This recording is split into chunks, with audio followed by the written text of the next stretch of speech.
she's staring at.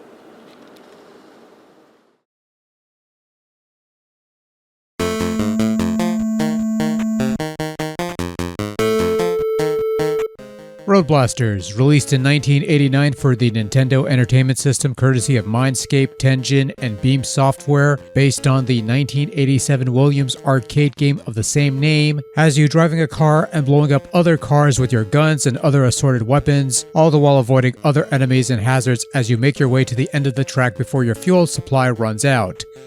It's basically a souped-up spy hunter, only instead of driving along one continuous road, you're trying to blast through 50 short little rallies, and if you manage to complete the final course, you get a free t-shirt.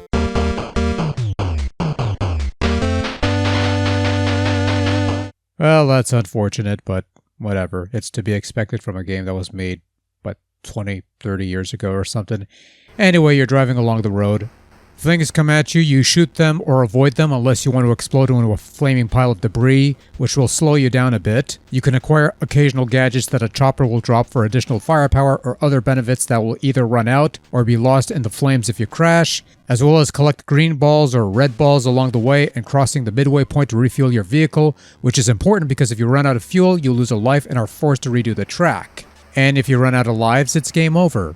Roadblasters is one of those games where you could choose to start at a later level of higher difficulty, and if you clear it, you get a rather hefty point bonus. The faster you clear a track, the more points you score, but you may also score some reserve fuel, a second wind of sorts that kicks in as soon as your main tank is exhausted.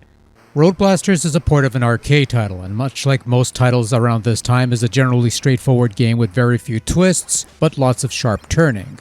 The game gives you the option of starting at later levels, and every so often will also give you the option of jumping to later levels after certain points, which is a nice option for those craving a greater challenge and don't want to go through all 50 tracks.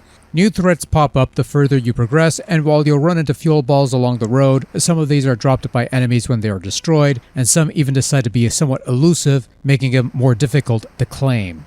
Which is a bit annoying, but they gotta do something to make this somewhat challenging, I suppose. I found control in Roadblasters to be pretty tight and responsive for the most part, being somewhat easy to pick up and play despite the awkward button mapping. Somewhat.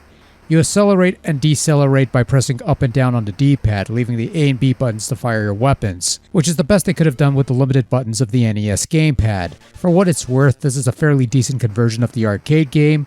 Some would argue this is typically easier than that or even the Genesis version, but I found the difficulty to be moderately fair all things considered, and gameplay as a whole held up just fine, I feel. Roadblasters looks pretty decent by 8-bit standards. The scenery is simple yet distinct, the vehicles are fairly detailed up close despite the lack of color. The scaling is, well, it's typical NES scaling effects, which isn't much, let's be honest there, but at the very least when you crash, you have a nice, slick, animated explosion to burn you to a crisp, and I actually like that. I could have done without the grassy strobing effect of the green terrain, but other than that, this isn't necessarily a bad-looking game. Now sound, on the other hand, that leaves much to be desired. The sound effects are fairly below average fare, nothing too horrendous, but the music sounds particularly subpar.